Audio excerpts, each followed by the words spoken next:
Morning, everyone. Uh, Sorry to be a couple of minutes late. We're going to start here momentarily.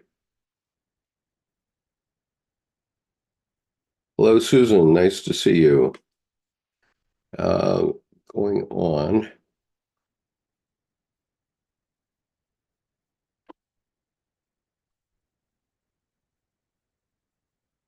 All right. So I'm going to continue now with the reading and commentary uh, on this essay by Liz Green. It's from The Way of What Is to Come, Jung's Vision of the Aquarian Age by Liz Green. And it comes from this book, Jung's Red Book for Our Time, Searching for Soul Under Postmodern Conditions. And it's edited by Mary Stein and Thomas Arst. This is volume 1. There are 5 volumes of this series, and every one of them is a gem. Every essay in it is a gem. And so this series explains why Jung's Red Book is still significant to all of us. And I hope it'll be significant to you as well. And goodbye, Art. Yeah, I hope not. Yeah, anyway, let's see. I guess I ought to put on my computer glasses, which I will do. It will facilitate my reading. And so anyway, so we're on page 56 of this essay that's in this book, the first volume of Jung's Red Book for Our Time. And good morning, Art. I prefer that that greeting. Anyway, I'm to a portion of this essay on page 56, which is entitled Ancient Sources of the New Age. Now, let's keep in mind that the human psyche and the collective unconscious evolves over many years. And it works kind of like the way a good story or a fairy tale works, in the sense that someone hears something and it sounds true to them, and they repeat it. And this has been going on since humans existed, presumably. And the Bible is a form of that. And certainly the New Testament and the story of Jesus Christ is a story that resonated with many people over a long period of time. And many people struggled with that for that vision of the world until now. Today, something like a quarter of the world's population recognizes, excuse me, I beg your pardon. About a quarter of the world's population recognizes Christianity as their primary religion, beside Hinduism, Buddhism, and let's see, Hinduism, Buddhism, and Islam, the Abrahamic religions in general, and which is Islam, Judaism, and Christianity. And over time, these things resonate with people. And so Liz Green's point here is that this idea of the New Age has been coming along for centuries. And so in this section, Ancient Sources of the New Age, she lays that out for us. Quote, Texts explicitly relating the dawning of the New Age to the precession of the equinoxes may only have begun in the modern era. But Jung believed that earlier sources supported his belief that a new astrological ion was about to begin. His quest for historical evidence of the idea of the incoming Aquarian age sometimes led him to assume connections that a 21st century scholar, nervous of speculation of a universalist kind, might well avoid. But Jung's intuitive leaps seem to have been valid more often than they were misguided, even when his historical data lacked precision. An example of Jung's search to find validation for the Aquarian age in alchemical texts is provided by the 16th century alchemist and physician Heinrich Kunrath, 1560 to 1605, who declared that an age of Saturn would begin at some unspecified point in the not-too-distant future, and that it would usher in a time when alchemical secrets would become available to everyone. Quote, "The age of Saturn is not yet, in which everything that is private shall become public property, for one does not yet take and use that which is well meant and well done in the same spirit," unquote. Kunrath does not mention either the precession of the equinoxes or the zodiacal constellation of Aquarius anywhere in his text, nor does the idea appear in any other alchemical literature in the early modern period, steeped in astrology though it was. But Jung believed that Kunrath was referring to the age of Aquarius because this constellation is traditionally ruled by Saturn. In a lecture given at the ETH Zurich in 1940, Jung cited Kunrath's statement and then commented, quote, "Kunrath means that the age of Saturn has not yet dawned." Obviously, the question is, what does Kunrath mean by the age of Saturn? The old alchemists were, of course, also astrologers and thought in an astrological way. Saturn is the ruler of the sign of Aquarius, and it is quite possible that Kunrath meant the coming age, the age of Aquarius, the water carrier, which is almost due now. It is conceivable that he thought mankind would be changed by that time and would be able to understand the alchemist's mystery. Unquote.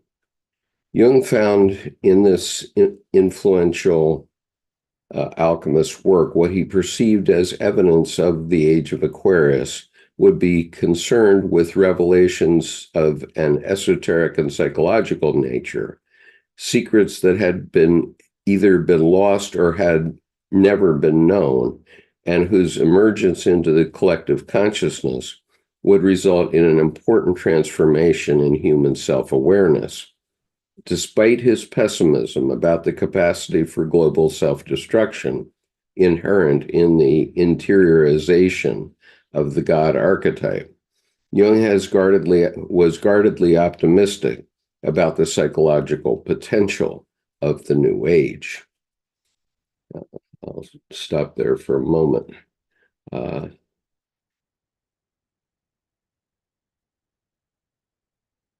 Good evening, August Moon from the Philippines, and we have a guest today from Australia as well. How exciting. The other day we had, I think, 4 continents represented among 7 people in our advanced reading group.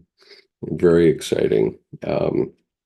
So going on, in Gnostic literature, Jung may also have found similar evidence of a belief in precession as a herald of great religious changes, although here, as in Kunrath's writings, there are no explicit references about the astrological ions in relation to the precession of the equinoctial point. The Gnostic text known as trimorphic protenia, speaks of a great disruption in the domains of the archons and their powers. Horace Jeffrey Hodges, in a paper discussing the Gnostic preoccupation with harmony, suggests that this prophecy of great change in the celestial realms reflects in the Gnostics' knowledge of the moving of the vernal equinoctial point from the constellation of Aries into the constellation of Pisces. Since precession had already been recognized by 130 BCE, astronomically inclined Gnostics of the first century CE might have been aware of it, although there is no surviving textual evidence that they connected it with either the Platonic year or the astrological ions. However, even in trimorphic protenia, even if trimorphic protenia really does refer to precession, Jung would not have known about it in the early decades of the 20th century, as the only extant copy of the treatise was found at Nag Hammadi in 1945. But two other Gnostic texts to which Jung did have access concern themselves with a great disturbance in the heavenly realms. The Apocryphon of John, as described by the second century Christian heresiologist Irenaeus, speaks of the breaking of the chains of astral fate by the advent of the Redeemer. Quote, "He, Christ, descended through the seven heavens and gradually emptied them of their power." End quote. Pistis Sophia also provides descriptions of a great disturbance in the heavens, but like the Apocryphon of John, there is no explicit reference to equinoctial precession to the text. Okay, now I'm going to stop there for a moment, and I'm going to find, because I have on my computer an image of the first image in the Red Book, which has this, so everybody understands what it is we're talking about. And we're talking about the precession of the constellations. And the point is that from the point of view of Earth, they're apparently going in the opposite direction than they should be. And so let me get that image here for you, because Jung puts it right at the very beginning of the Red Book. It's the very first thing that you see in the folio edition. Okay, here it is. All right. So I'm going to share my screen here for a moment so that you can see this. Okay, so here is the image, and as you see, this painting of Jung's was intended to be the very first item in the Red Book, and was the very first item in the Red Book. And the point is that the spring point is at the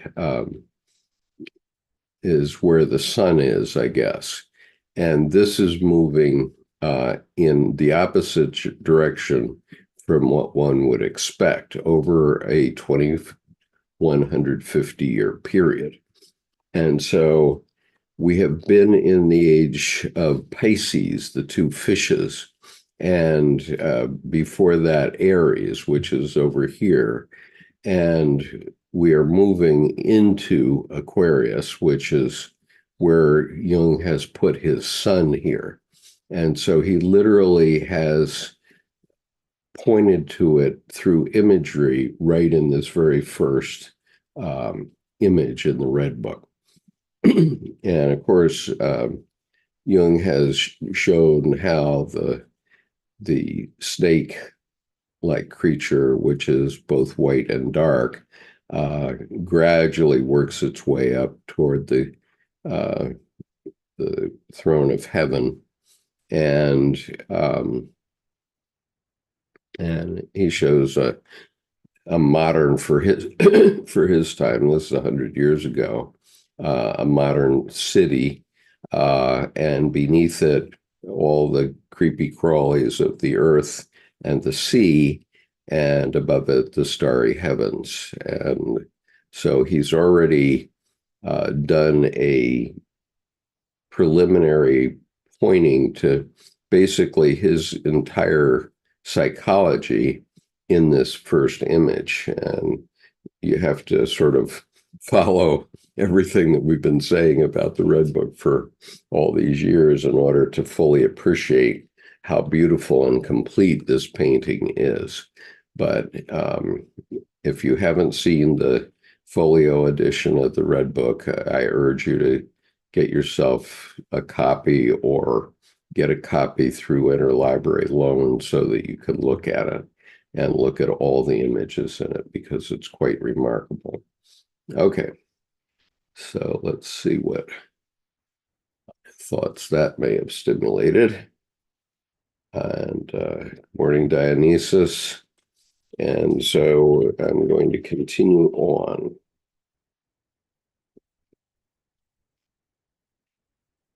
So I'm on page 59. I'm reading from Jung's Red Book for Our Time, Searching for Soul Under Postmodern Conditions, volume 1, edited by Murray Stein and Thomas Arst. David Lancy has argued that the precession of the equinoxes provided the basis for the central image of the Mithraic mysteries, the tauroctony, by slaying of the cosmic bull. But Ulensi's work was not published until 1989, 28 years after Jung's death. However, even before his break with Freud, Jung had linked the symbolism of the bull in the Mithraic mysteries with the polarity of Taurus and its opposite constellations. Scorpio, describing them as sexuality destroying itself in the form of active libido and resistance, incestuous libido. By the time he published Psychology of the Unconscious, Wunderlungen und Symbole der Libido in 1912, Jung was well aware of the movement of the equinoctial point through the constellations. Quote, Taurus and Scorpio are equinoctial signs, which clearly indicate that the sacrificial scene, the tauroctony, refers primarily to the sun cycle. Taurus and Scorpio are the equinoctial signs of the period from 4,300 BC to 2150 BC. These signs, long since superseded, were retained even in the Christian era, unquote. By 1912, Jung had thus already begun to arrive at certain insights regarding the precession of the equinoxes in relation to the significance of Mithraic iconography. But the scholarly literature on Mithraism available to him at the time, primarily the works of Cumont and Richard Reitzenstein, and Dietrich's translation of the Mithrist liturgy, did not discuss precession, nor did Mead in his own exegesis of Mithraism. Nevertheless, Jung seems to have been convinced that Taurus and Scorpio, the astrological ions he believed to have governed the period from 4300 to 2150 BCE, were, although long since superseded, still relevant as potent symbols of of generation and regeneration even in the Piscean era, when the Roman cult of Mithras first arose. The so-called Platonic year of 26,000 years was never described by Plato, as precession had not been discovered in his time. Plato defined the perfect year as the return of the celestial bodies and the diurnal rotation of the fixed stars to their original positions at the moment of creation. The Roman astrologer Julius Firmicus Maternus, echoing Plato, discussed a great cycle of 300,000 years, after which the heavenly bodies will return to those positions that they held when the world was first created. Firmicus Maternus seems to have combined Plato's perfect year with the Stoic belief that the world undergoes successive conflagrations of fire and water, after which it is regenerated. But the Stoics did not describe any transformations of consciousness, as Jung did, only a precise replication of what had gone before. I'll read that sentence again. But the Stoics did not describe any transformation of consciousness, as Jung did, only a precise replication of what had gone before. Various other authors of antiquity offered various other lengths for the great year, ranging from 15,000 years to 2,484 years, but none of these speculations were based on the movement of the vernal equinoctial point through the constellations.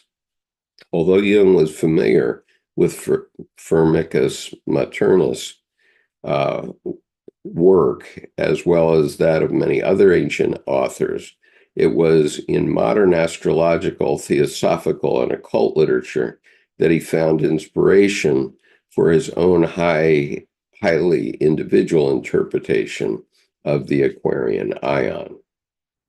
Okay, I'll stop there for a minute. And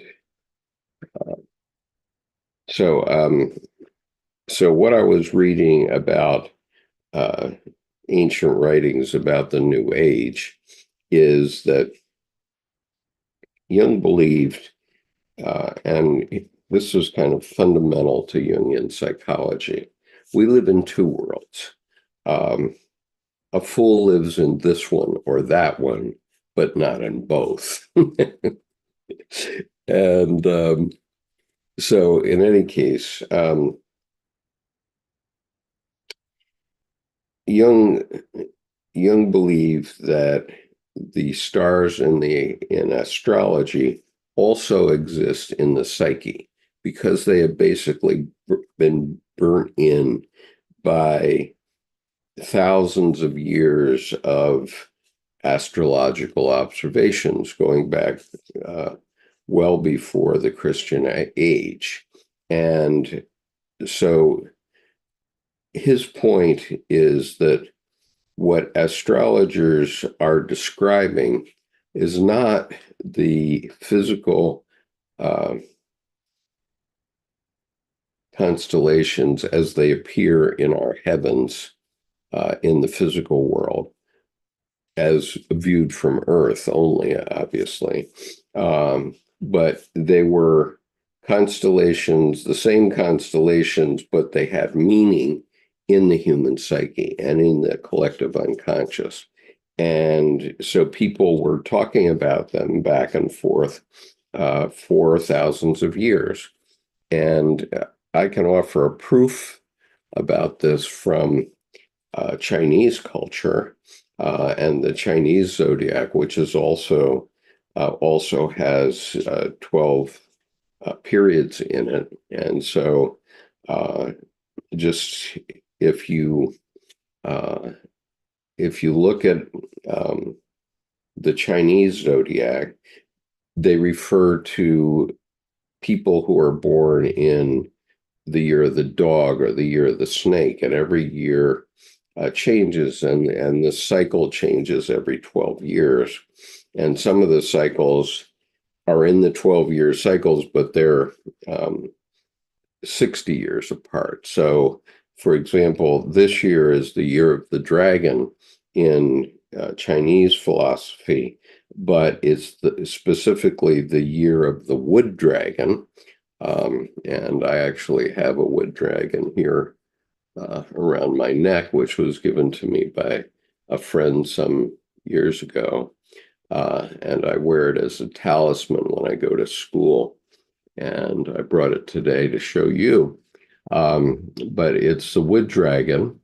And all of these things developed meanings by common intercourse, meaning common discussion among the Chinese people who were essentially cut off from Western Europe until the time of Marco Polo. Yes, there was trade back and forth, but nothing that is really well documented before the time of Marco Polo. And there is, of course, Chinese history, and there's Western history, and especially before that time. And so if you go to a Chinese restaurant and they put a placemat in front of you, they may have the Chinese zodiac on that placemat, and you can see what your year of birth, where it falls in the Chinese zodiac. And if you read your year, even for us in the West, these are meaningful. So, for example, I was born in 1946, and that was the year of the dog. And so the characteristics of the year of the dog apply to people who were born in a dog year, and they include loyalty and many other features. But even in Westerners like me, and I don't know of any Chinese ancestry in me per se, we resonate with these things, and we resonate with them because they became part of the collective unconscious. And when they did, and there was commerce between China and the West, they permeated into Western culture as well. And so here, if you look at what year you were in the Chinese zodiac, you'll find that in many ways it'll describe you. And you may not want to admit it for some reason, but that's the way it goes. Okay. So, Nick Chan, how are you? Good to see you. And Cherie, the birthing rock, the petrographs, why is it there? Like aliens came from outer worlds, like baby skies were a mystery 8,000 years ago. Jackson Pollock. I'm not quite sure what you're referring to here, Cherie. And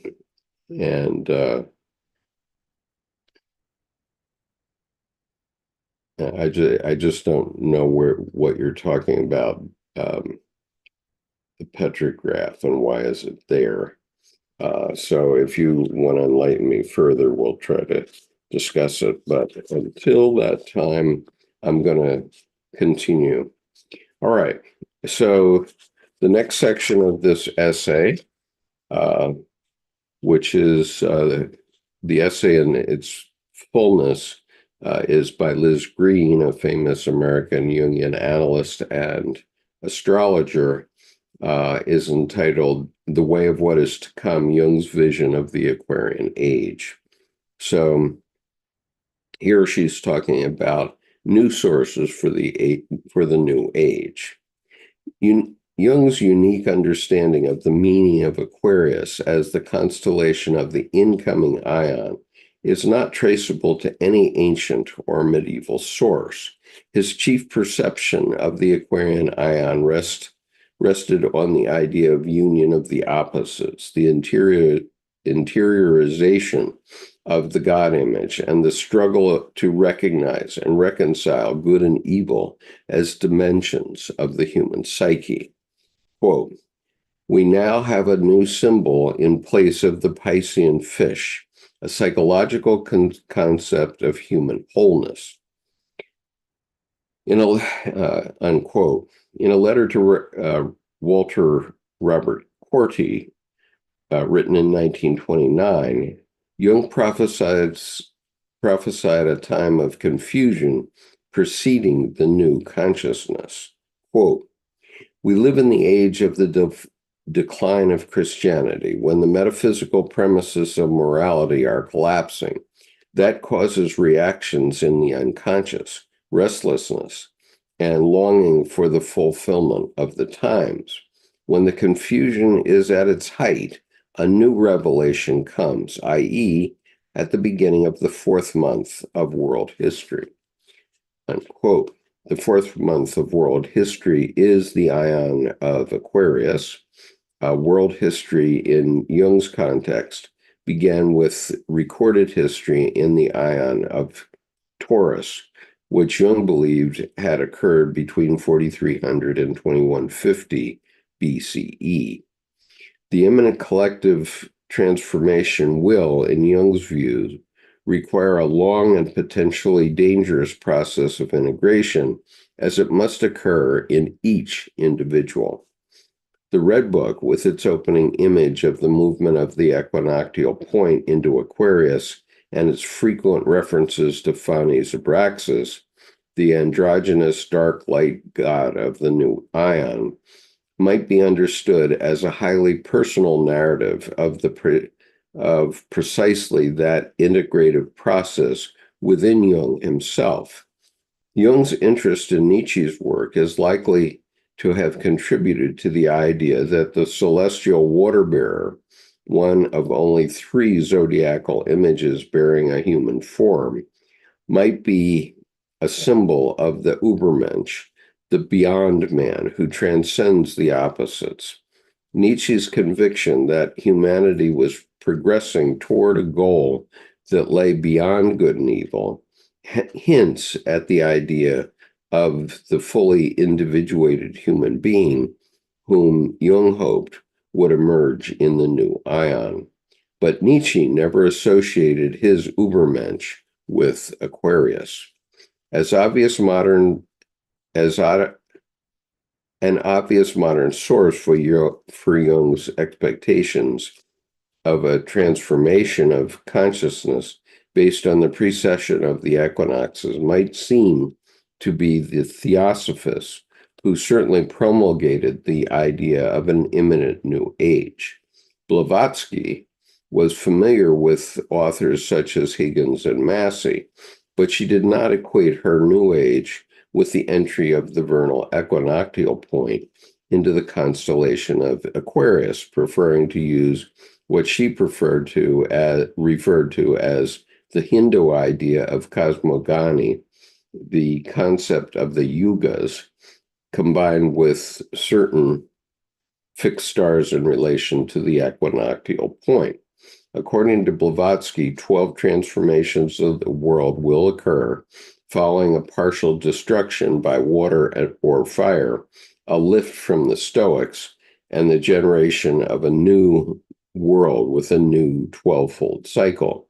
She identified this idea as the true Sabian astrological doctrine, which describes these 12 transformations as reflections of the 12 zodiacal constellations. But this approach does not involve precession, and the 12 transformations do not comprise a precessional cycle of 26,000 years. They comprise the entire history of the planet over many millions of years. Okay, now, before I go on, I want to speak about Blavatsky for a minute, because she lived in what is today Chennai, India, and it was at that time called Madras, and she claims to have discovered the new Messiah in the form of Krishnamurti, I forget his first name, Jimu or something like that, J. Krishnamurti. And she discovered him on a beach um, in Madras when he was 10 years old and his brother was 8. And she took the two boys in and essentially raised them as her own for many years, saying that, and one of the reasons that this happened was that she observed this giant aura um, around Krishnamurti. And in Western tradition, that aura would be considered a halo. And so she believed that Krishnamurti um, was the Messiah, the rebirth of the Messiah. And so Krishnamurti was sent to Cambridge for his education by the Theosophists. And of course, she was imbued with Hindu philosophy because she was living um, in India, in then Madras. And I don't know why she went there or whatever, but for 20 years, she was selling Krishnamurti as the second coming, the new Messiah.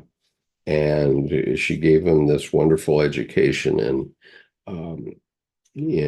Cambridge, and he really didn't do that much until 1933, when there was a world conference of um, of the Theosophists in Holland, and it happened to coincide with Krishnamurti's birthday.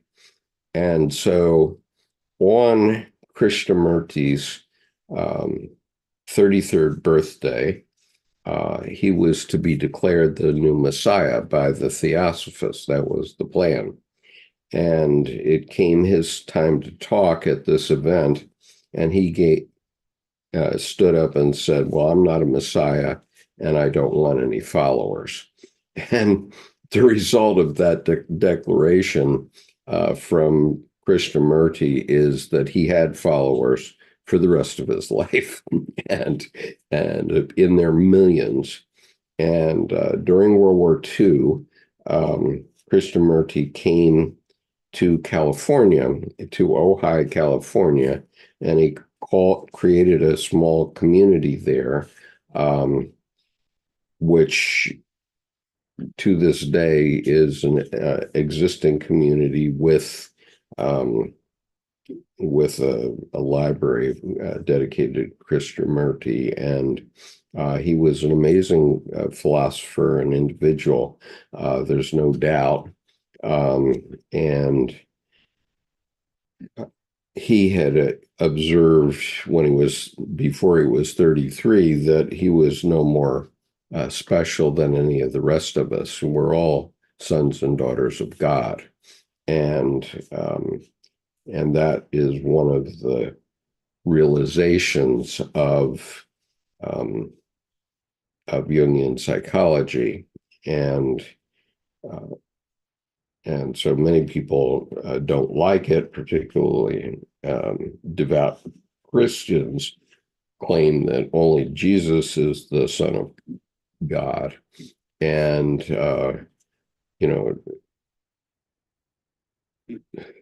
the Dalai Lama, among others, has written and said that we've gone beyond religion now, that any religion has to be specific about certain aspects of redemption, for example. And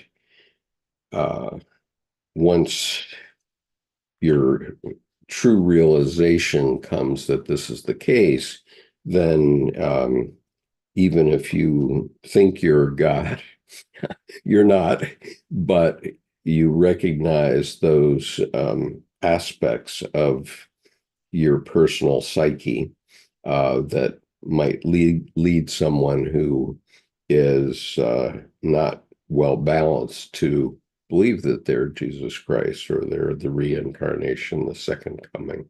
But the second coming is all of us. It's humanity itself and the collective unconscious.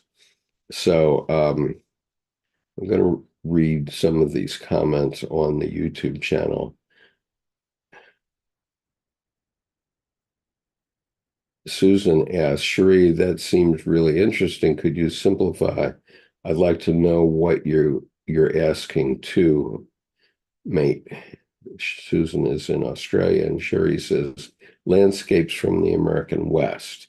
And August Moon says, you're the dog here too, Skip, still trying to understand it more seriously beyond the feng shui annual readings.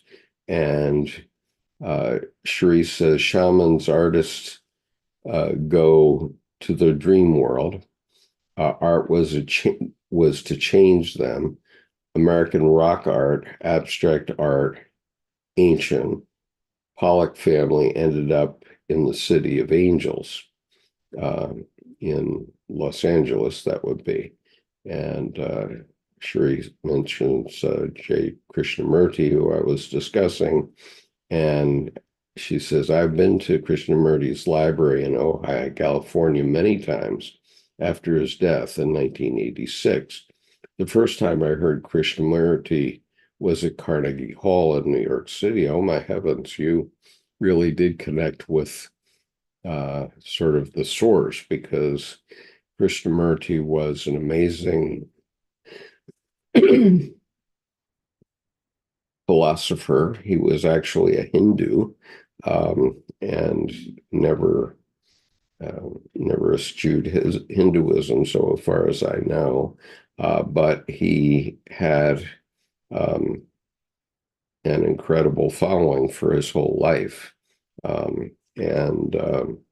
I think this Theosophist gathering where he denounced the claim that he was the Messiah occurred actually in about 1933. So it was, I think he was born about 1900. You can look it up on Google and get the details, but he had a long life and he wrote tons. There's a wonderful book that I purchased and somehow have given away to somebody called 100 Years of Krishnamurti, which was published on his 100th birthday.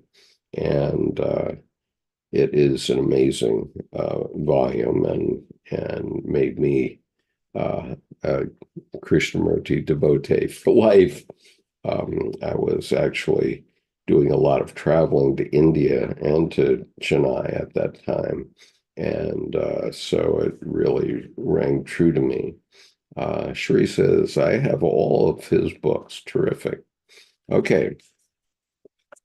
And so he has a lot to say in his books, and there are a lot of his talks available on YouTube, I believe, and I've certainly listened to quite a number of them, but for everybody, you need to discover Krishnamurti for yourself.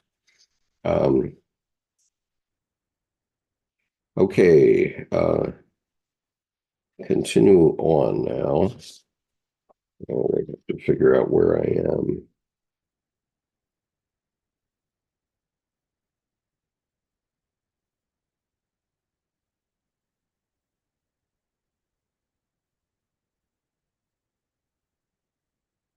Okay. In an article in the History of the Idea of the New Age, Shepard Simpson points out that Jung, whom he credits with the first promulgation of the idea of an Aquarian age in modern times, could not have gotten the idea from Blavatsky. The German esoterist Rudolf Steiner, whose Anthroposophical Society rejected the Eastern inclinations of the Theosophists, but retained many of their ideas, likewise subscribed to the idea of a new age and referred to it as the age of Christ's second coming.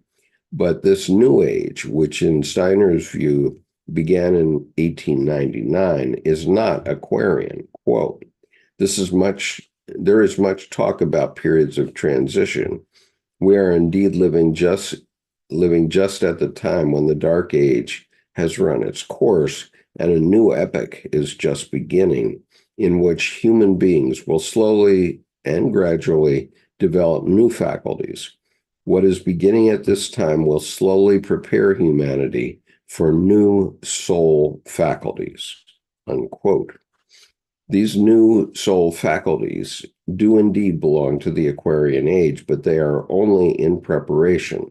According to Steiner's idiosyncratic reckoning of the age of Aquarius will not begin until 3573, and the world at present is still living in the Piscean age, which began in 1413.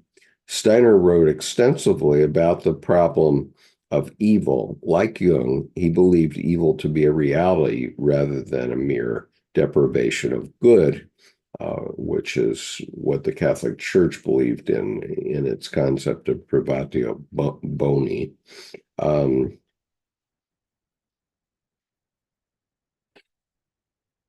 I'll read that sentence again. Steiner wrote extensively about the problem of evil. Like Jung, he believed evil to be a reality rather than a mere deprivation of good, and also, like Jung, was fascinated but also repelled by Nietzsche's idea. Steiner also understood the necessity for humans taking responsibility for evil. Quote, until now, the gods have taken care of human beings. Now, though, in this fifth post-Atlantean epoch, our destiny, our power for good and evil, will increasingly be handed over to us ourselves. It is therefore necessary to know what good and evil mean and to recognize them in the world, unquote. But Steiner was much closer to Gnostic perceptions than Jung was and understood evil to belong to the incarnate world and the dark spiritual potencies, Lucifer and Ahriman, who, like the Gnostic archons, work to inflame the innate selfishness and destructiveness of the human being. Nor did Steiner associate the integration of good and evil with an imminent Aquarian age. Although Jung was well acquainted with Steiner's work, Steiner was no more likely a source for Jung's understanding of the new ion than Blavatsky was. In 1906, Mead offered his own version of the new age. Quote, I too await the dawn of that new age, but I doubt that the gnosis of the new age will be new.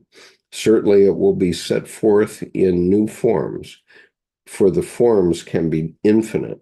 Indeed, if I believe rightly, the very essence of the gnosis is the faith that men can transcend the limits of the duality that makes him man and become a consciously divine being, unquote. This idea of a resolution of the problem of duality is much closer to Jung's formulation, and Mead may have contributed important ideas to Jung's vision of the way of what is to come.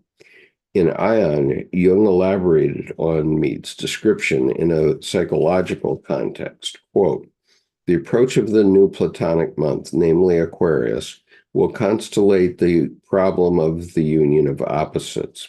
It will then no longer be possible to write off evil as the mere privation of good. Its real existence will have to be recognized. This problem can be solved neither by philosophy, nor by economics, nor by politics, but only by the individual human being via his experience of the living spirit, unquote. Jung's view of the incoming new age was full of foreboding and bears little resemblance to the sentimental presentations of the age of Aquarius that emerged during the 1960s, exemplified by Broadway's first concept musical, Hair, in which the dawning of the new age will be one of harmony and understanding, sympathy and trust abounding. The romantic idealism of these lyrics and their cultural context belong to a more optimistic and less cynical era. It is not surprising that Jung, who in 1913, a year before the outbreak of the Great War, experienced a terrifying vision of rivers of blood covering the whole of Northern Europe, initially anticipated opening of the new ion as a mortal struggle requiring recognition of the real existence of evil. But although Mead referred to the cycles of ion, he did not link these cycles with the precession of the equinoxes in his published work. The New Age, whatever it might be, is apparently not for Mead an Aquarian age, while Jung turned to Mead's work for insights into many of the texts of late antiquity. It seems he looked elsewhere for ideas about the meaning of the water bearer.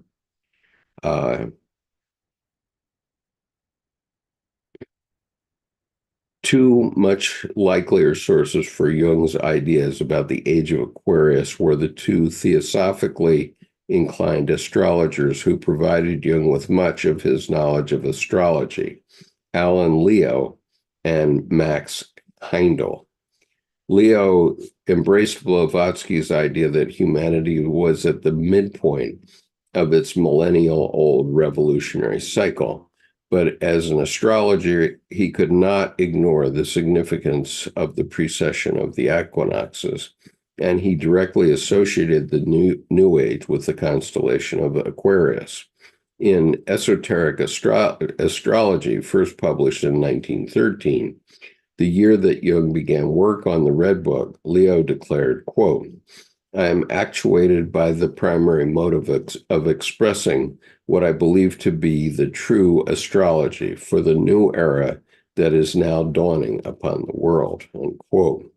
There is no mention of Aquarius in this statement, but 2 years earlier, Leo had declared explicitly that he believed the age of Aquarius would begin on 21 March 1928.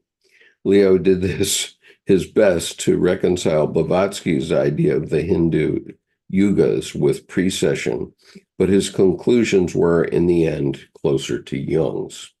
Quote, "The constellation of Taurus was in the first sign of the zodiac, i.e., Aries, at the beginning of the Kali Yuga, and consequently the equinoctial point fell therein. At this time also, Leo was in the summer solstice, Scorpio in the autumnal equinox, and Aquarius in the winter solstice. And these facts form the astronomical key to half the religious mysteries of the world, the Christian scheme included," quote, unquote. In Leo's view, the great cycle of precession is concerned with spiritual evolution, and the dawning of Aquarian age will mark the turning point of the cycle, the beginning of humanity's slow ascent back to the realm of pure spirit. Although Jung used psychological models and wrote about wholeness and the integration of opposites rather than a return to a perfected world of pure spirit, it seems that in principle he agreed. Leo described the Aquarian age in general terms. Max Heindel was more specific. His statement about the purpose of his Rosicrucian fellowship, made in 1911, emphasizes the Aquarian character of the new age. Quote, the Rosicrucian fellowship, is the herald of the Aquarian age, when the sun, by its precessional passage through the constellation of Aquarius, will bring out all the intellectual and spiritual potencies in man, which are symbolized by that sign, unquote. This burgeoning intellectual and spiritual potencies did not, for Heindel, involve the psychological problem of the integration of good and evil. In the Rosicrucian Cosmoconception, published in 1909, Heindel provided a detailed explanation of the precession of the equinoxes, called the entire cycle a world year. In accord with the general tendency to disagree about when the new age would commence, Heindel declared that the age of Aquarius would not begin for a few hundred years. Heindel's book, The Message of the Stars, may have been useful to Jung as it describes the astrological ages in relation to the polarity of each zodiacal constellation with its opposite. Heindel's view that the age of Aquarius contains the attributes of Leo, the opposing constellation, must be of considerable interest to Jung, who is inclined to view the workings of astrology as well as human psychology as a dynamic tension between opposites. Heindel had presented this theme in 1906 in Message of the Stars. Quote, "There are two sets of three pairs of signs, the first being Cancer and Capricorn, Gemini and Sagittarius, Taurus and Scorpio. In these pairs of signs, we may read the history of the human evolution and religion. This is also divisible into three distinct periods, namely the Aryan age, from Moses to Christ, which comes under Aries, Libra, the Piscean age, which takes in the last 2,000 years under Pisces, Virgo, Catholicism, and the 2,000 years which are ahead of us, called the Aquarian age, where the signs Aquarius and Leo will be illuminated and vivified in the solar precession." Heindel also discussed the religious symbolism of the astrological age. In the New Testament, we find another animal, the fish, attaining great prominence, and the apostles were called to be fishers of men. For then the sun by precession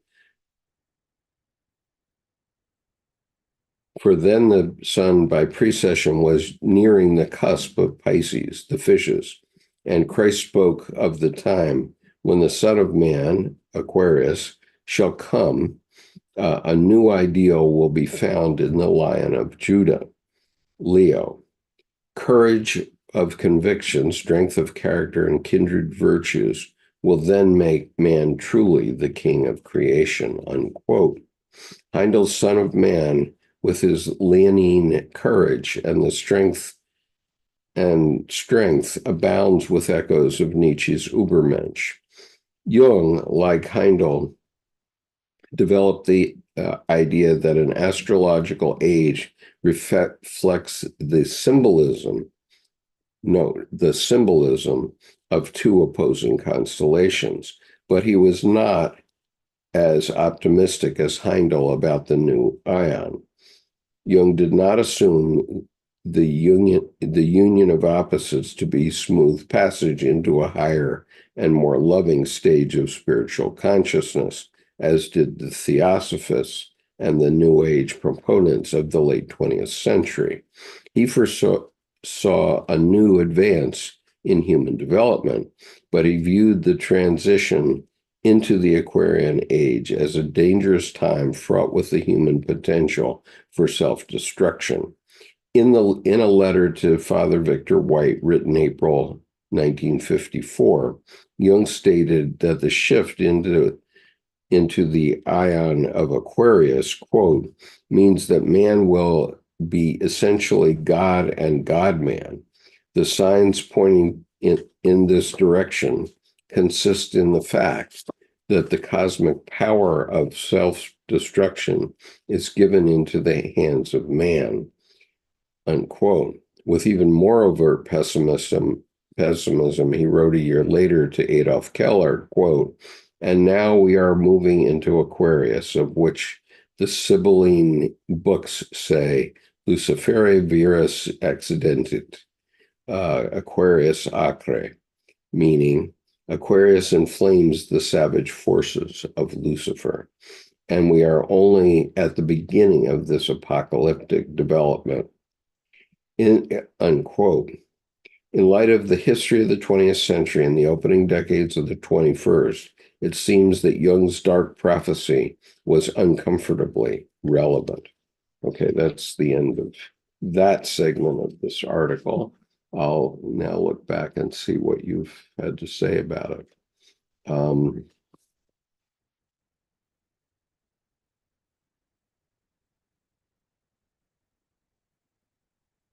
Okay, let's see what I can see here.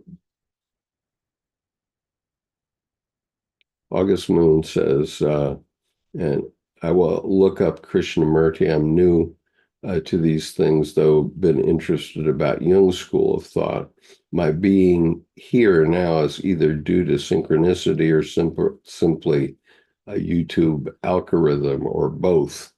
I would say that the YouTube algorithm is actually a part of the whole thing. So it's both.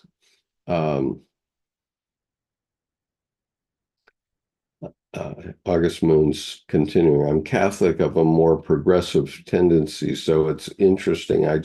Was just thinking Ray Jung, the Christians' criticism of the New Age, Gnosticism, symbolism of dragon serpent from East and West views. And Sherry refers to Alan Watts met Carl Jung, August Moon, and of Christ reincarnated views. Cherie says Ian McGilchrist found Alan Watts. Alan Watts and Krishnamurti met one another. Rupert Sheldrake met Krishnamurti. Richard says, because they received not the love of the truth, that they might be saved, but for this reason God shall send them strong delusion and make them believe in a lie. Good day, everyone. And so Richard is our strong proponent for Christianity per se. And he's of the school that the rest of us are going to hell. And he's entitled to his view.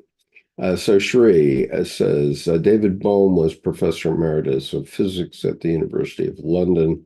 His books include Quantum Theory, Causality and Chance in Modern Physics, and Wholeness and the Implicate Order. Krishnamurti had many dialogues with him. And Penelope, hello, we'll listen back later. Oh, Scorpio is my rising sign. I will listen back to all these on astrology. Leo, the ruler of the sun.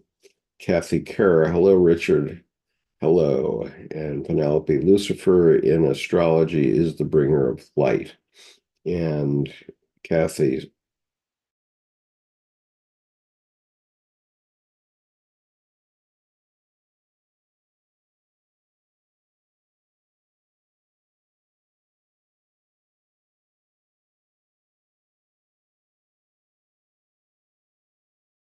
that you have lost a friend.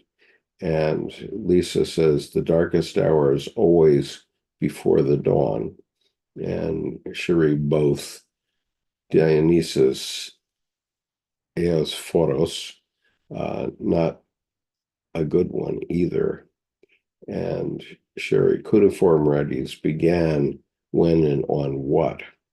And so what I would say about all this is that from a Jungian point of view, all these things are actually happening.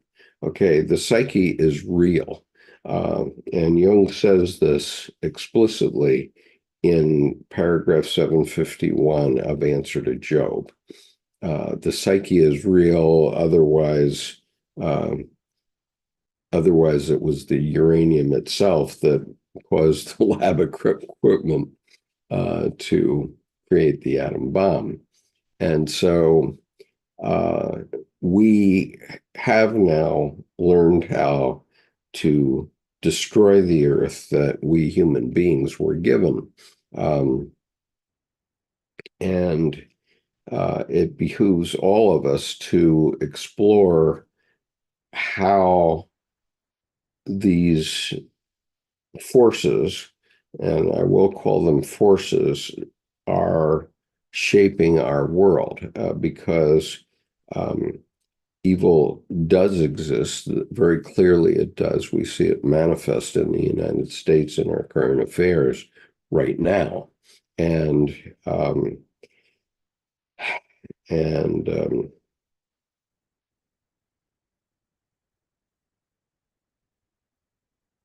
And so what we have to do is recognize that the serpentine nature of some part of our society is also within us. We there was a famous quote from the cartoon Pogo, which said, "We have met the enemy, and they are us." And so we are the enemy, and it behooves us to integrate both the evil, good and evil. And this is actually symbolized in both the first image of the Red Book, and also in the caduceus, which is the symbol of medicine, where there are two snakes coming up on opposite sides of two pillars. And sometimes one snake is poison in medicine, and sometimes the other one is. And it's the job of research in medicine to figure out which is which.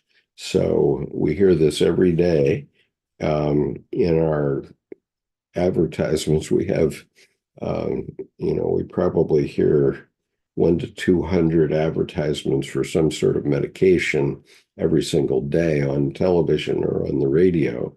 And all of those talk about after effects or side effects of every medicine. So even though these medicines are meant to extend our life and make us feel healthier, in point of fact, they can also kill us, and they aren't necessarily that great. And so we just have to recognize that these ideas of good and evil, poison and healthful, etc., are baked in the cake. They're baked in the cake of our lives, and we need to recognize those and what they mean to us. And Penelope says,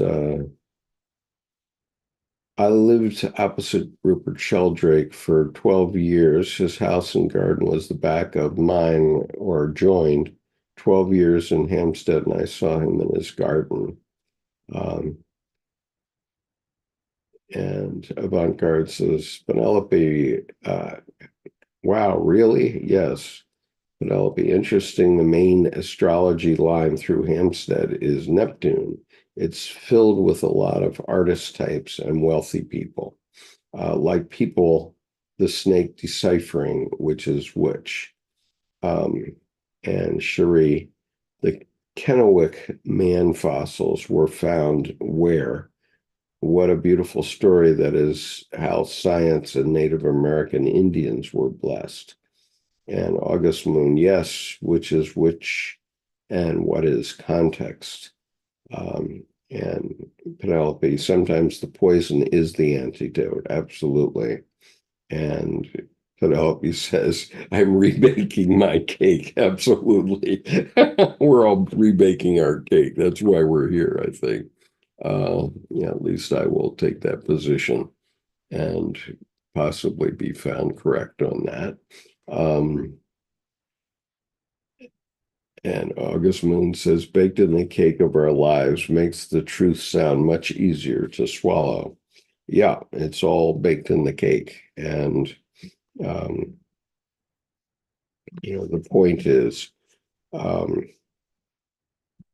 in the Christian world, there was one answer and no other.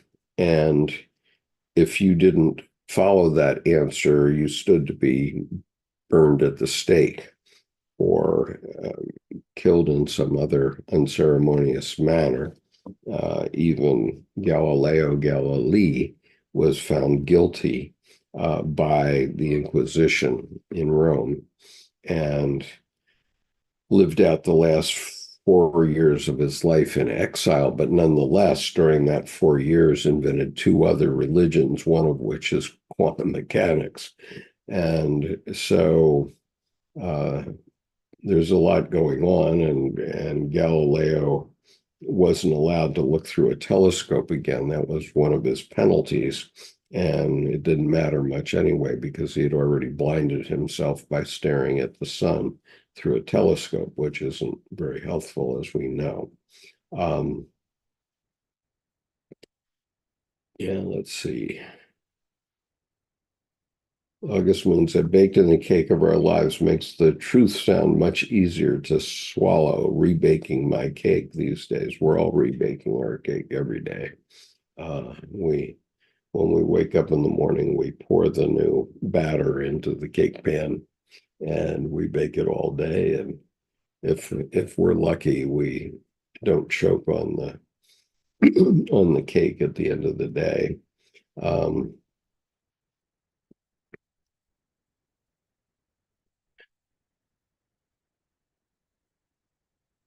Uh, Sheree says, I make a wonderful watermelon cake, homemade or put underneath a ban, Dionysus says. And August Moon says, wow, what's the recipe for the watermelon cake? Okay, so now, let me see how much longer.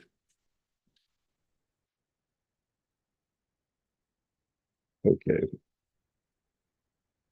I am going to read one more section, and then the next section after this is the birth chart of Jesus. I guess we could do that also. This article is rich with footnotes, very long ones, very explanatory footnotes. It has, the footnotes go, let's see, the footnotes go from page 74 to page 84 in this document. So I'm going to take a brief bio break. I apologize for my need here, since I don't have Jordan to team teach with me today. So I'm going to take a brief bio break and return in a moment, and we'll go into this, including the birth chart of Jesus.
Okay, so I do want to say about astrology that for a long time I was persuaded by Carl Sagan, who was completely derisive of astrology.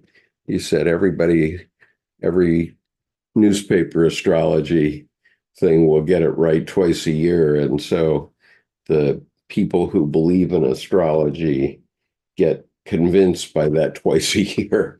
Uh, and I think that Carl Sagan, who was a scientist and insisted on the rational world and the physical world, um, didn't quite understand what it is we're about in psychology, and especially Jungian psychology. The psyche is real.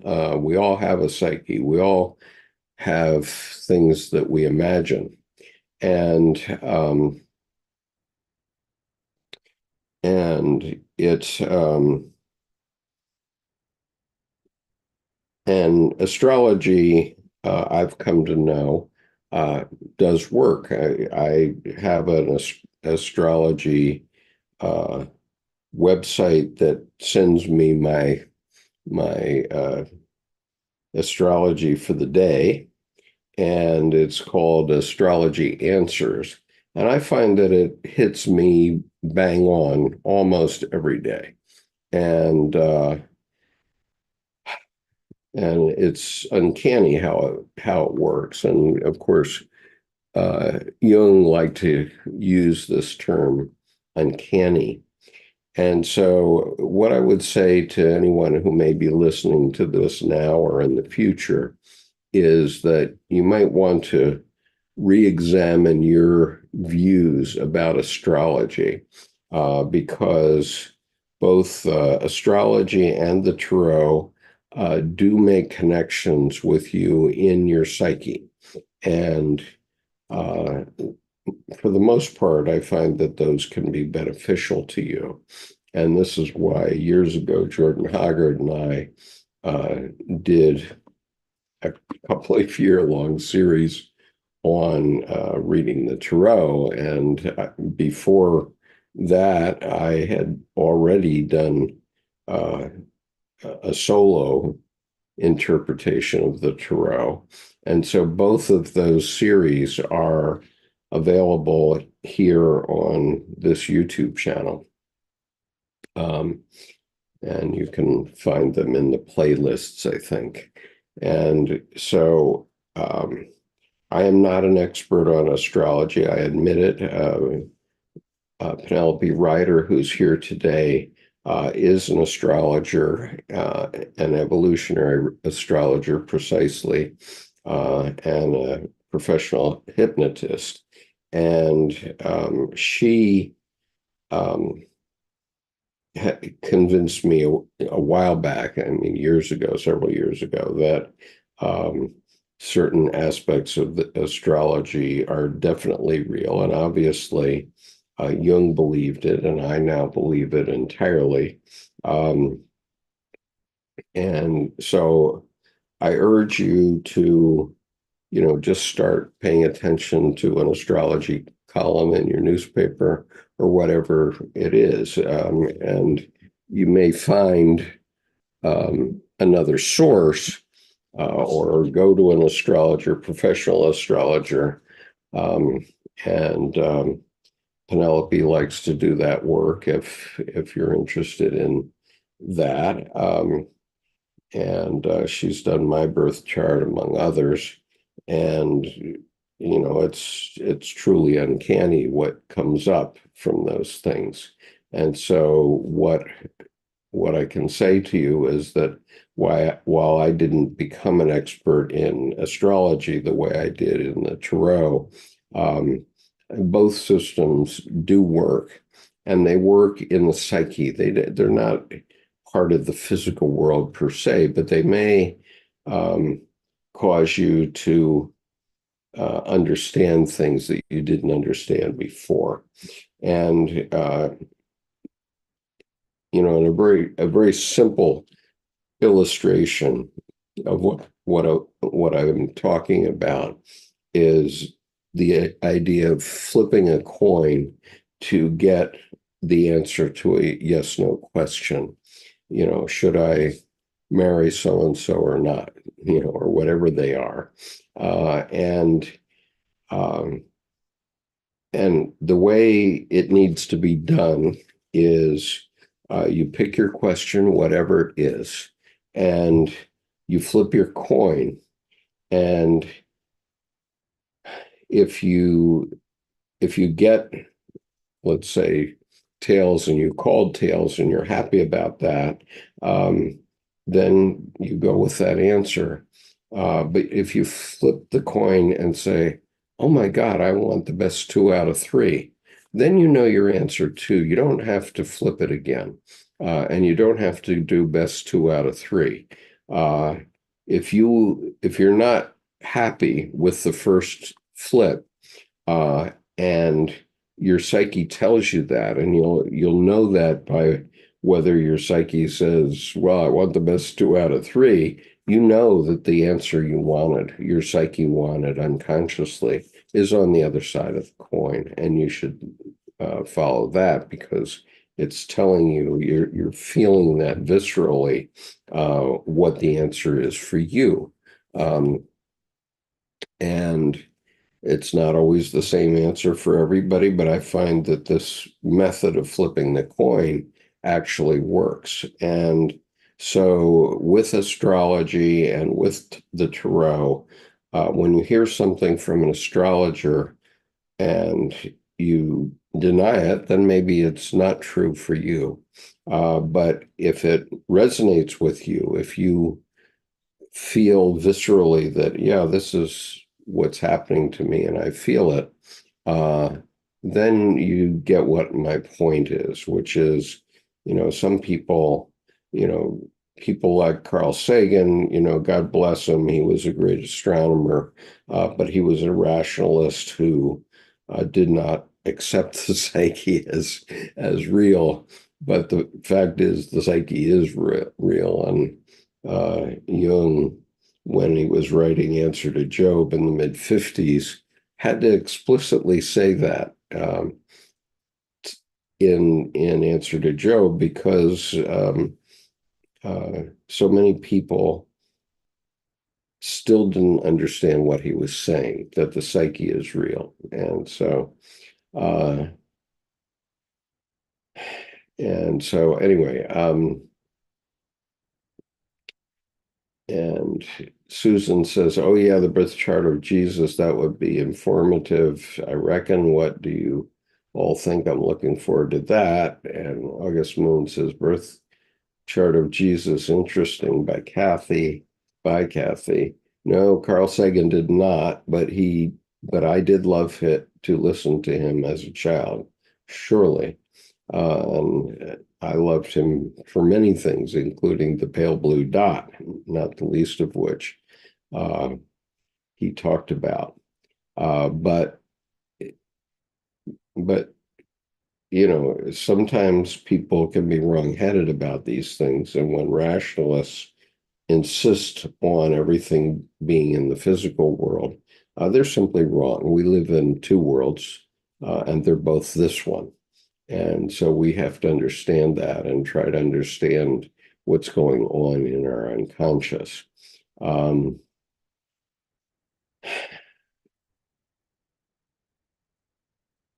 So August says, oh, that perspective connection of astronomy and tarot and the psyche. I'd like to think, and so does the I Ching. Absolutely. What is the tarot that you just mentioned? Please. Not sure that's the spelling of it. The correct spelling of tarot is Tarot, and it's a system that has been extant since the 15th century. And it is used, it's been used in all kinds of fortune telling, etc. Penelope, the planets are part of our life and Earth and symbols.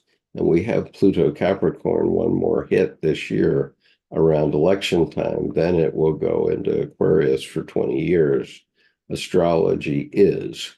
And Sheree, I was saddened to hear about our 91-year-old astronaut's plane falling into the water off the coast of Seattle. What a photograph he took from outer space.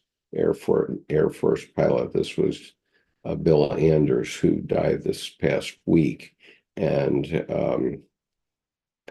he had taken the photograph known as Earthrise many years ago. And Penelope says, showing us the collective path, it helps us to become whole. I love the coin tool you taught me. And Sheree, please watch the documentary, The Hummingbird Effect, a wildlife filmmaking series, Costa Rica, Pure Vida, Pure Life. And Anthony, using these arcane methods within our gross material level might need the inner preparation before attempting a reading for another. And yes, assuredly that's true. And you know, but it's like the journey of 10,000 miles begins with a single step. You have to take one step and then another, and eventually you get it. And Penelope says, yes, we can be dogmatic and we need flexibility. Absolutely. Okay, so I'm going to read on. So the next section of this essay, which the essay is called The Way of What Is to Come, Jung's Vision of the Aquarian Age. It's found in the Red Book for Our Time, Searching for Soul Under Postmodern Conditions, Jung's Red Book for Our Time. And it's edited by Thomas Arst and Mary Stein. Okay, so the timing of the new ion. There has never been any accord among authors about the date for the commencement of the new age. At the end of the 18th century, D'Aulnay believed that the Aquarian ion had begun in 1726. At the end of the 19th century, Gerald Massey insisted that the age of Pisces began in 255 BCE with the actual birth of Christ, and that the equinoctial point would move into the constellation of Aquarius in 1901. Alan Leo offered the very specific date of March 21st, 1928, the day of the vernal equinox of that year, while Dane Rudyard, writing in 1969, suggested that the Aquarian age had begun in 1905. And Rudolf Steiner, in the early decades of the 20th century, was convinced the age of Aquarius would not start until 3573.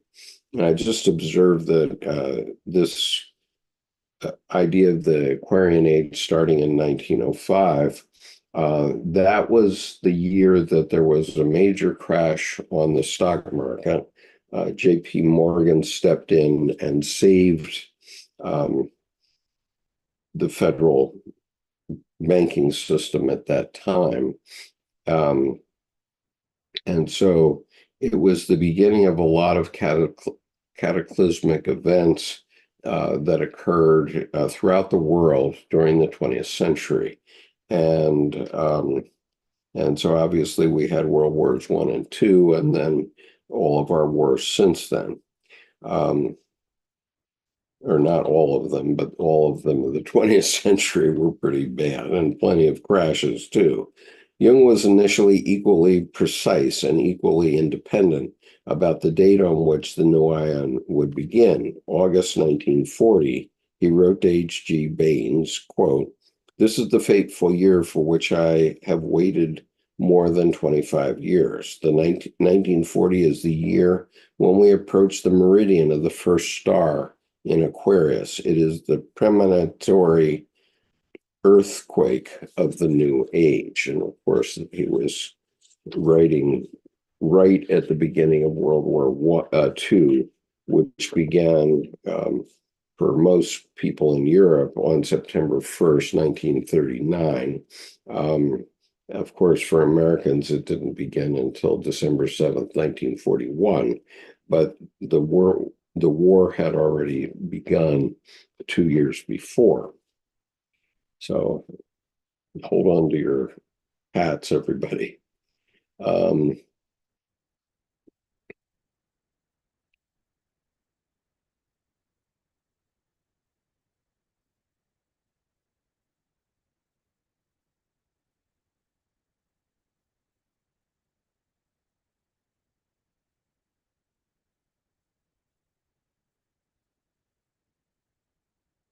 okay. So this date did not come from esoteric literature, but from a young Dutch Jewish astronomer named Rebecca Alida Beagle, 1886 to 1943, who had moved to Zurich in 1911 to take her doctorate in astronomy at the university. Betty Beagle became Jung's patient and then trained with him, giving papers at the Association of Analytical Psychology in Zurich between 1916 and 1918. One of these papers, presented in 1916, was titled Die Mathematische Parallels zur Psychoanalyse. Based on the observations made in her paper, Jung credited Beagle with the term transcendent function, which he described soon afterward in an essay written in the same year as comparable in its way with a mathematical function of the same name, and which he defined as the union of consciousness and unconscious contents. In 1917, he further noted that he had only recently discovered that the idea of the transcendent function also occurs in the higher mathematics. In 1918, while Beagle was working in the Zurich Observatory, they located in Gloria Strasse in the center of the city, located in Gloria Strasse in the center of the city. She sent Jung, at his request, an envelope of materials which he marked astrology and kept in his desk at home. Beagle went to considerable trouble to prepare a lengthy list of calculations indicating when the vernal equinoctial point, the moment when the sun enters the first degree of the zodiacal sign of Aries each year, aligned with each of the stars in the constellations of both Pisces and Aquarius. Along with these calculations, Beagle's covering letter offered 3 possible dates for the beginning of the Aquarian Ion. 1940, when the equinoctial point aligned with the midpoint between the last star of Pisces and the first star of Aquarius, 2129 and 2245, when the equinoctial point aligned with 2 different stars in the constellation of Aquarius, either of which might be considered the beginning of the constellation. What Jung called the premonitory earthquake of the Aquarian Ion, according to Beagle's first suggested date of 1914, coincided with some of the worst chapters of the Second World War. Germany invaded and occupied Norway, Denmark, Belgium, and Netherlands, and France. Hitler signed his Axis Pact with Mussolini. The Blitz began in London, and the largest concentration camp, Auschwitz-Birkenau, was opened in Poland, where over 1 million people would be murdered in the course of the next 5 years. Jung later became less certain about the date of the commencement of the Aquarian Ion. In an essay titled The Sign of the Fishes, written in 1958, he stated that the equinoctial point will enter Aquarius in the course of the 3rd millennium. In a footnote to this paragraph, Jung explained that according to the preferred starting point, the advent of the new ion falls between 2000 and 2200. But that this state is very indefinite because the delimitation of the constellations is known to be somewhat arbitrary. But the indefinite and arbitrary nature of the date did not deter Jung from his lifelong conviction that the Aquarian ion was coming soon and that its initial impact within the collective psyche would not be pleasant. And so what I would say, Jung did not know of social networking or even computers in his lifetime. UNIVAC was only developed 5 years before his death, so he could not have predicted what social networking has done for us on a global basis, where we have long now, more than 50 years almost, been able to communicate inexpensively and regularly with people around the world. This has been a baseline for my own career, so I'm well aware of that and the long-term implications of that. And so I would say that the Aquarian age has indeed begun, and we are seeing some of the disruptions that Jung predicted would occur as a result. And they're happening, these changes are happening faster and faster. We cannot control them, and they're happening a lot faster than Jung imagined in his lifetime, because he was not conscious of the possibilities, the technical possibilities that were right upon us at the time of his death. But now, this very video, which I expect YouTube to wish to hang on to for years to come after I'm not physically present anymore, is a part of that. And my videos that we give on Sunday morning typically get between 300 and 800 hits within the first week, depending on the topic. And so I expect this to inform people around the world in ways that can't be really understood, but certainly just this video will inform the collective unconscious. And of course, there are thousands of other people that are doing various things in this kind of research and discussion. And so the movement into the collective unconscious it's immediate, it's imminent, and it's happening very, very quickly. And so let's see, before I read the birth chart of Jesus, let's see. Okay. Sherry says, J.P. Morgan and Thomas Edison, the challenge to beat Tesla, AC versus DC, the electric chair was invented. Tesla was the thunder and lightning. Tesla was proven correct. The age of Aquarius has begun. And so Shri and I agree on that. And Penelope says, I'm so grateful for the people I have met through social media interactions. Absolutely, we all are. And that includes all of you who are listening to us right now. And YouTube is kind enough to say there are 17 of you, so that's a good-sized classroom. Even Margaret Mead made the comment that there's just no doubt that a small group of people can change the world, because that's the only thing that ever has.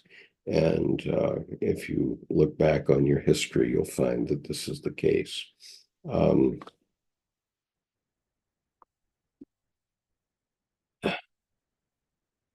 And August Moon said, would you say we're now quantum leaping into the age of Aquarius? I would say that that's probably a fair enough analysis. Okay, but now we're going to look backward, and we're going to look at the birth chart of Jesus. That's the subtitle of this essay. The essay is entitled The Way of What Is to Come, Jung's Vision in the Aquarian Age, and I'm reading it from Jung's Red Book for Our Time, Searching for Soul Under Postmodern Conditions, edited by Mary Stein and Thomas Ars. The birth chart of Jesus. Jung was as preoccupied with discovering the birth date of Jesus, whom he believed to be the avatar and chief symbol of the Piscean ion, as he was with the state of the beginning of the ion itself, or the date of the beginning of the ion itself. He was not alone in this quest, although his understanding of its importance in relation to archetypal patterns in the collective unconscious was unique. Jung had a wide range of references from the late 18th century onward, which had already made an explicit link between Christ, the zodiacal image of Pisces, and the fish as a major symbol of Christian belief. These references included a work called The Zodiac by E.M. Smith, published in 1906, in which Smith declared modern astrological speculation associates the fishes with Christ, unquote. The search for the true nativity of Jesus, although understandably not of particular interest to pagan astrologers in late antiquity, began in the Arab world in the 8th century and has continued to the present day. But it has not always involved the equation of Jesus's horoscope with the advent of the Piscean age. Arab astrologers were more interested in Jesus's birth in relation to the great mutation cycle of Jupiter and Saturn. These planets are aligned in conjunction. These planets are aligned in conjunction along the elliptic roughly every 20 years, but they take 960 years to return to a conjunction in a sign of the same element. This great mutation cycle of nearly a millennium was based on early Sassanian Persian astrological theories that the conjunctions of Jupiter and Saturn underpinned the great cycles of world history and the rise and fall of kings. As Jung was familiar with the work of Arab astrologers such as Abu Mashar, the Jupiter-Saturn cycle did not escape his notice, nor did Jung neglect the writings of the 13th century astrologer and magus Albertus Magnus, who insisted that Virgo was rising when Jesus was born, or the speculations of the 14th century cardinal Pierre Daly, who agreed. Jerome Cardanus, another of Jung's favored early modern astrologers, also prepared a horoscope for Jesus using the traditional date of 25 December, just after the winter solstice. Cardanus proposed a birth year of 1 BCE with Libra rather than Virgo rising. Jung compared all these ideal horoscopes for Christ in Ion and concluded that the correct birth date for Jesus was, in fact, 7 BCE, as the conjunction of Jupiter and Saturn in Pisces in that year, with Mars in opposition from Virgo, was exceptionally large and of an impressive brilliance. But rather than accepting 25 December as the date of birth, Jung followed the calculations of the German astronomer Oswald Gerhard and proposed 29 May, the date on which the configuration of Jupiter and Saturn and Mars had been exact. This resulted in Jesus' sun sign as Gemini, the motif of the hostile brothers that Jung believed to be one of the dominant archetypal themes of the Piscean ion. Geez, you think. In Jung's discussions about the symbolism of the fishes, he revealed a perspective on astrological images that is firmly focused on the archetypal meaning of a zodiacal symbol rather than its characterological qualities, and on its relationship with the God image, synonymous with the image of the self as it appears in the human psyche. Quote, as the highest value and supreme dominant in the psychic hierarchy, the God image is immediately related to or identical with the self, and everything that happens to the God image has an effect on the latter, unquote. The religious symbols of each zodiacal ion thus faithfully reflect in imaginal form in the highest value and supreme dominant in the collective psyche for a particular epoch of history. At the beginning of the Red Book, Jung emphasized the importance of this changing God image. Quote, it is not the coming God himself, but his image, which appears in the supreme meaning. God is an image, and those who worship him must worship him in the images of the supreme meaning, unquote. Rebecca Beagle had indicated 4 BCE as the beginning of the Piscean ion, based on the movement of the equinoctial point. Jung's interest in the Jupiter-Saturn conjunction of 7 BCE, just 3 years earlier, led him to conclude that this configuration was the Star of Bethlehem that had appeared as the augury of Jesus' birth. Quote, Christ was born at the beginning of the ion of the fishes.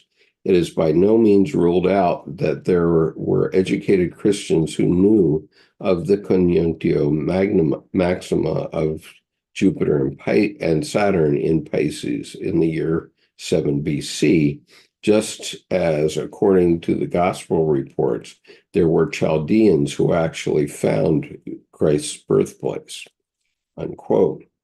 Jung amalgamated the image of Christ as the supreme meaning of the incoming Piscean ion with the conjunctio maxima of Jupiter and Saturn in the zodiacal sign of Pisces.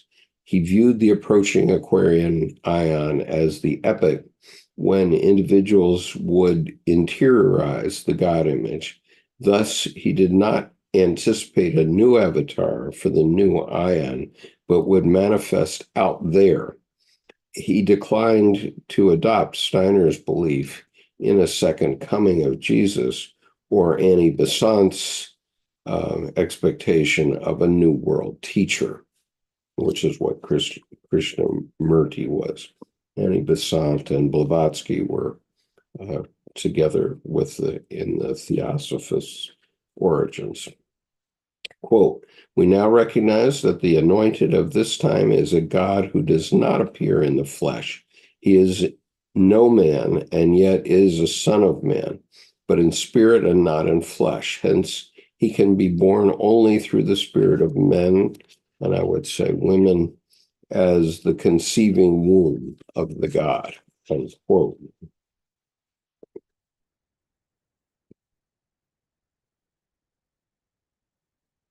Nor is Phanes, the new atomic god of the Red Book, in any way human. This god image is androgynous and spherical, like Plato's world soul. Jung did not believe any single person would personify the spirit of the new dispensation. The water bearer seems to represent the self. It was the insistence on individual responsibility that seemed to have colored Jung's expectations with profound misgivings about the human capacity to cope with the lack of an external divine object on which to project the God image. He understood his own role as important, but as an individual, not an avatar, who could help to illuminate the difficult psychological process of interiorization through his published work.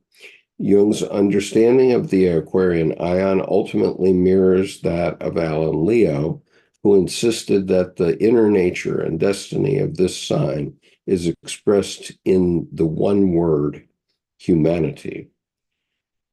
It seems that Jung understood himself to be an individual vessel of the polarity of the new ion, and the work he pursued for his own integration was also work on behalf of a collective that he feared also already beginning to struggle blindly and destructively with the same dilemmas. The rediscovery of the soul, the acknowledgement of good and evil as inner potencies, and the terrible responsibility that comes with that acknowledgement, and recognition of a central interior self, which alone can integrate the opposites. That Jung took his task very seriously and felt he had failed in it as he moved toward the close of his life is reflected in a letter he wrote to Eugene Rolfe in 1960. Quote, I have failed in my foremost task to open people's eyes to the fact that man has a soul and there is a buried treasure in the field, and that our religion and philosophy are in a lamentable state, unquote. Perceiving oneself as a vessel is not the same as attempting to found a solar cult, as Richard Knoll has claimed.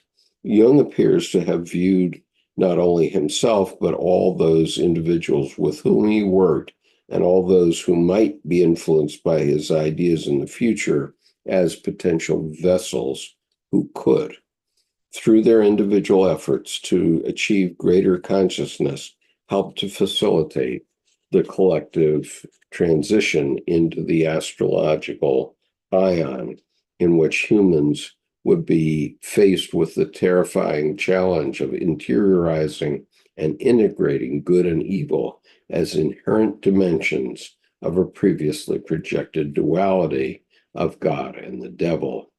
Attempting to define the nature of his psychology to Agnella Jaffe, Jung commented, quote, the main interest of my work is not concerned with the treatment of neurosis, but rather with the approach to the numinous. The approach to the numinous is the real therapy, unquote. The Red Book, as is obvious to any perceptive reader, records a highly individual journey, fraught with conflict and suffering, as well as important transformations and the integration of previously rejected and unfamiliar elements in Jung's personal psychological world. But the Red Book also portrays a collective voyage, and its opening image places the ship that sails toward what is to come beneath a sky that reveals clearly and inarguably the shift from the dying ion of Pisces to the birth of the ion of Aquarius. Jung was not encouraging about the global problems that this shift would entail. He placed his hopes not in mass political and social movements, but in the capacity of the individual to recognize the enormity of the responsibility involved and to develop the willingness to engage in the inner struggle to achieve greater consciousness. At the present time, Jung's dark forebodings seem to be entirely justified. Whether or not resolution and transformation are eventually possible on a collective level remained unknown to Jung, as it does to all of us, because the fate of the collective, in his view, rests on the shoulders of every individual. Quote, if things go wrong in the world, this is because something is wrong with the individual, because something is wrong with me, unquote. And that is the end of Liz Green's article called The Way of What Is to Come, Jung's Vision in the Aquarian Age. I'm going to come back and look at your comments on YouTube at the moment. I'm going to look in my stuff for a picture of the water bearer, which has been a symbol of our work for several years now, and we commissioned Tim Holmes, a famous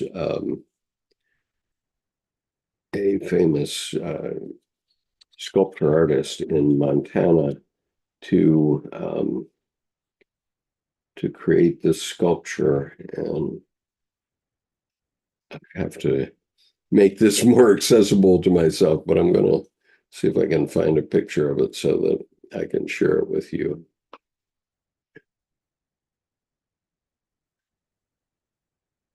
Let's see if this will come up.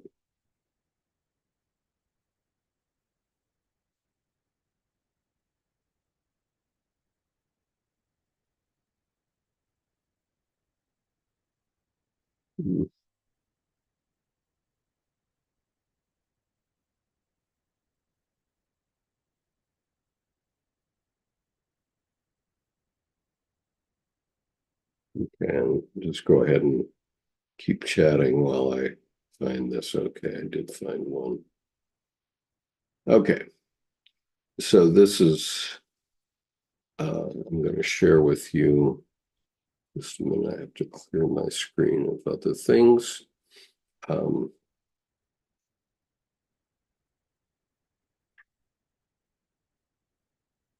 So this is the Water Bearer Award that we envisioned some years ago now. The first water bearer, it was our intention to create the first Water Bearer Award in honor of Colleen Kiber's lifetime of work.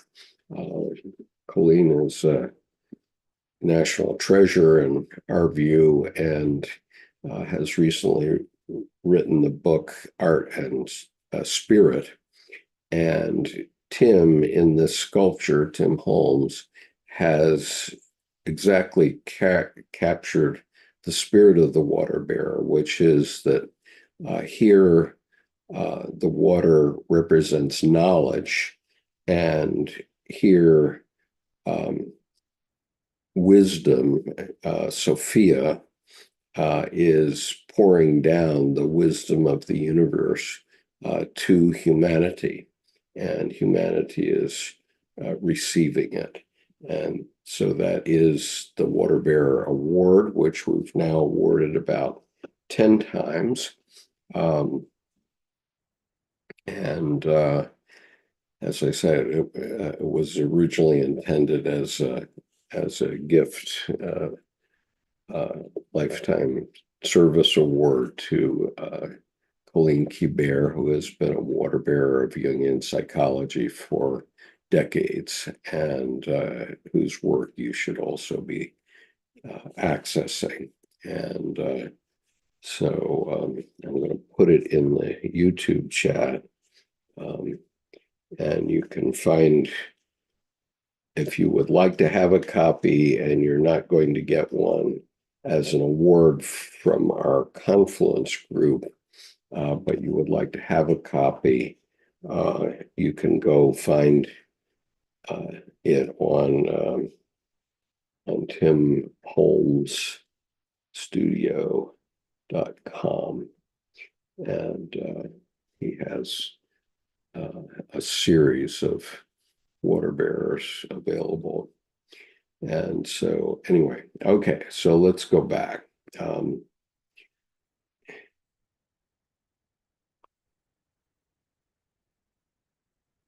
Okay, I'm gonna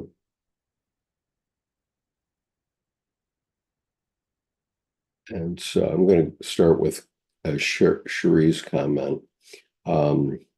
This the early part looks to be a private conversation.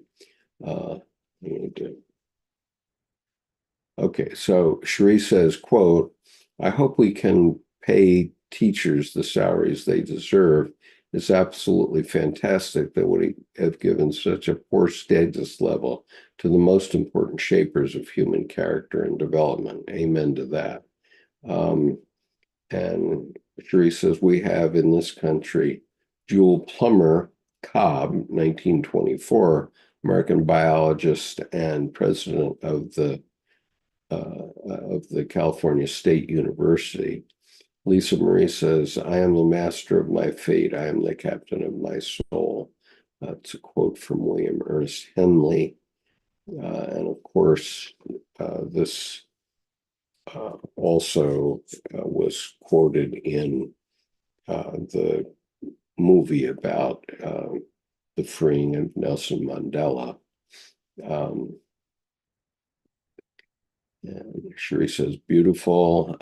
Lisa Marie says, Jake Badley is an amazing modern artist who has done a wonderful painting on Aquarius. And yes, I'm familiar with Jake's work. And it is an incredible painting. You'll have to look it up, though. And Penelope says, beautiful thread of information reading back. Yes, I would urge you to buy this book, Jung's Red Book for Our Soul, Searching for Soul Under Postmodern Conditions. And as I said, in the footnotes of this particular article by Liz Green, there are 10 pages of wonderful quotes. And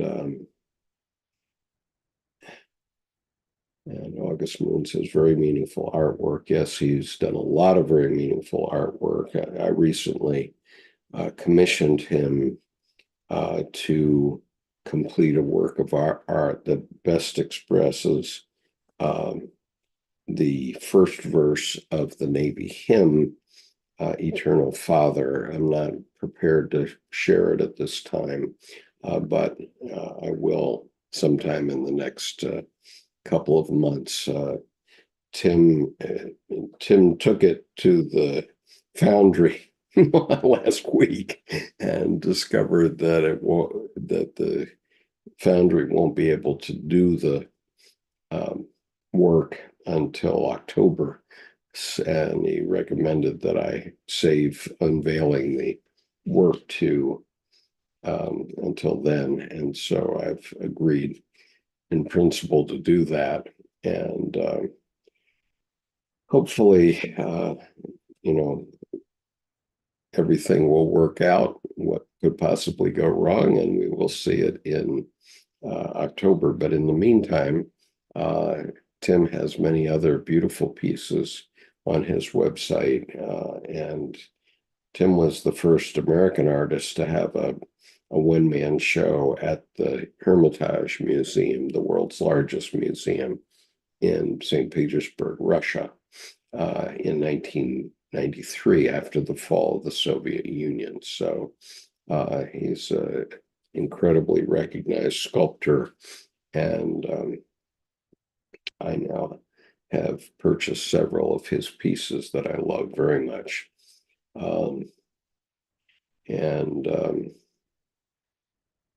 And Tony Anthony says the Fool of the Tarot and Jesus share some of the same symbology, and it's also symbol for all of us, because all of us, when born, are stepping out into the unknown, as the Fool does in the Tarot.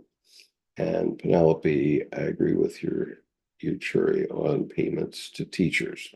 Okay. Since I'm now a school teacher, just finishing my first year of full-time teaching, and it's quite an accomplishment for a 77-year-old old guy like me to finish a year. Tomorrow is our last day with students for the 23-24 school year, and it's been quite a ride in my case. And I work at one of the more challenging schools in my school district. So another time. Anyway, so I need to press on because I have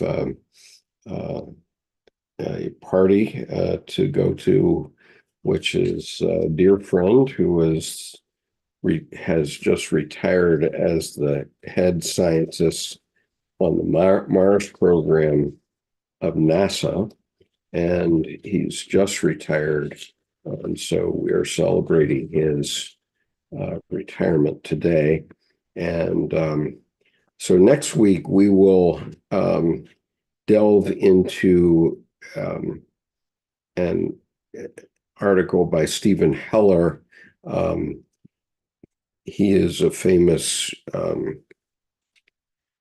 Jungian analyst and kind of founder of the Gnostic Church, the modern Gnostic Church, and his article is entitled Abraxas, Jung's Gnostic Demiurge in the Liber Novus.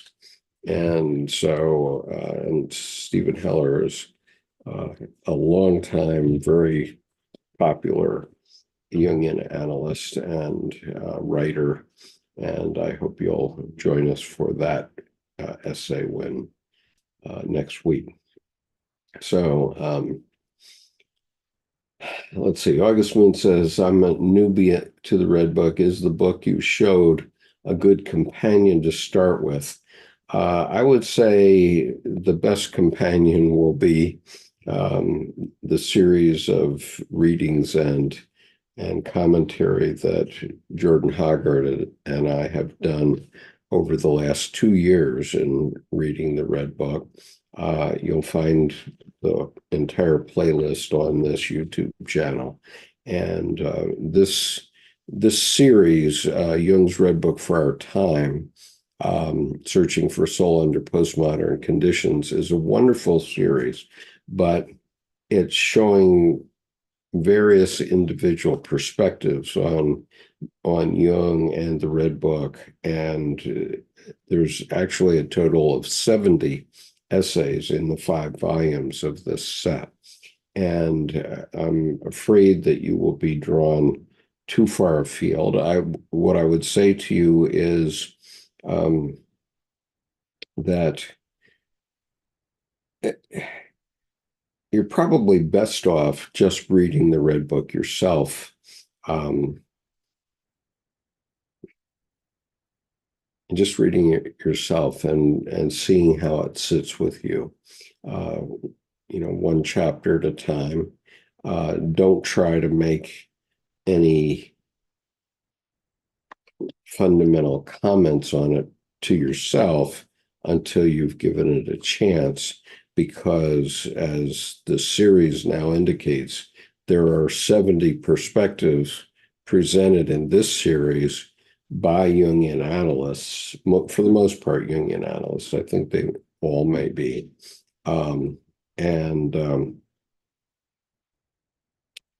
And actually, I don't think that Thomas Arst, who was the original idea man here, was in himself a Jungian analyst per se. He was the head of the Durkheim Center in the Black Forest of Germany. And he obviously felt that the Red Book is very important for his work, but he was not a Jungian analyst in his own right. Sadly, he died on Easter Sunday of the first year of COVID. So the first couple of months of COVID, he caught it and died. And he's deeply missed by me and many others.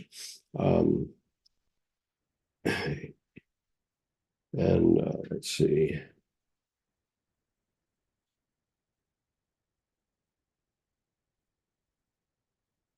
And Susan asks if the next week's session will be at the same time. Yes, it is at the same time every week, which is at 10 a.m. Eastern U.S. time, which we're currently on daylight saving time. So it's 10 a.m. Eastern Daylight Time. That's our normal time. And I send out a notice every week to remind people and to give them the link to it so that you can join us. And if you'll wait just a minute, I'll put the link for that on on on the YouTube chat so that you can go in and sign up for our mailing list, and then you'll get a notice every week and a reminder with the times. Typically, is I usually put the times in. So just a moment, I'll get this link for you. I trust. I think I still have this link in this set of things. Let's see.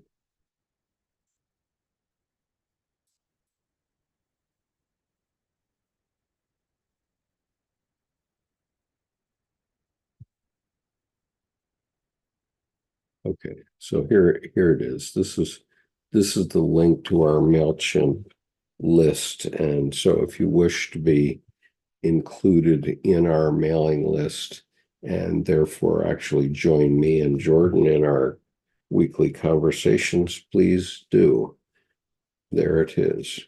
And so you simply click through on that and sign up for it. That does list a regular meeting on Monday nights, which we have discontinued, but otherwise, you can join our Wisdom Path chats and our Wednesday advanced reading group, where we're doing a new reading of the Red Book, but we're about, I would say we're about a quarter of the way into the main guts of the Red Book at this time in the advanced reading group. We're doing another reading and commentary only for that group, since not all were able to come. So a lot of our followers are in California, and the time of 7 a.m. on Sunday morning was too much for those folks. But now I do have a strong group, and as I said last week, we had people from 4 different continents participating. So I look forward to seeing you if you wish to join us, and you are welcome. And so please do join us. And so I'm going to head out now because I have my event for today to